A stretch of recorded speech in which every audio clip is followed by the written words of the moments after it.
यांनी संत मीराबाई यांच्या 527व्या जयंतीनिमित्त महिला भजन स्पर्धा आयोजित केलं. त्याबद्दल मी त्यांचे आभारी मानते आणि हार्दिक अभिनंदन करते. संत मीराबाई आणि संत मीराबाईंचा भजन मंथनाचा एक सुप्रसिद्ध अशी घटना आहे की संत मीराबाई आणि संत हरिदासजी भजन म्हणत होते.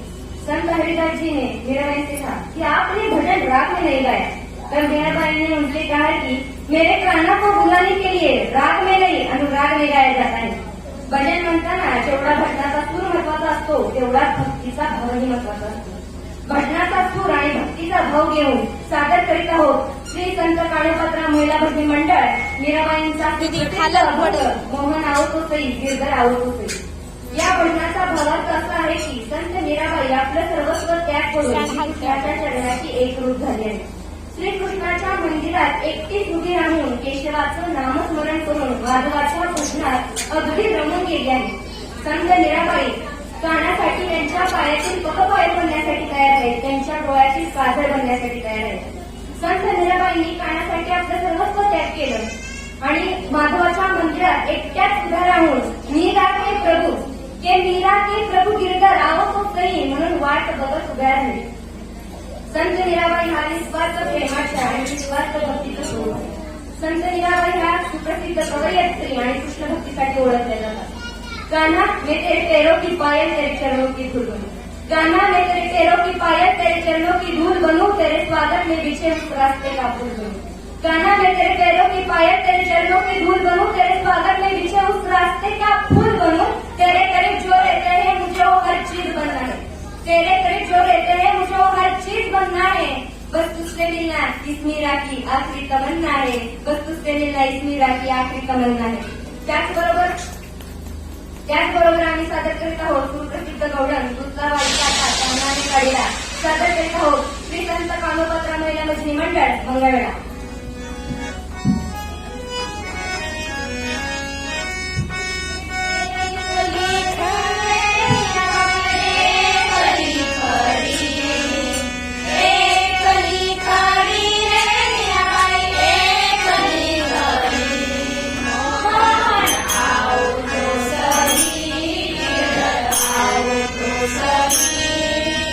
माधव रे मंदिर में मीराबाई एक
पाहिजे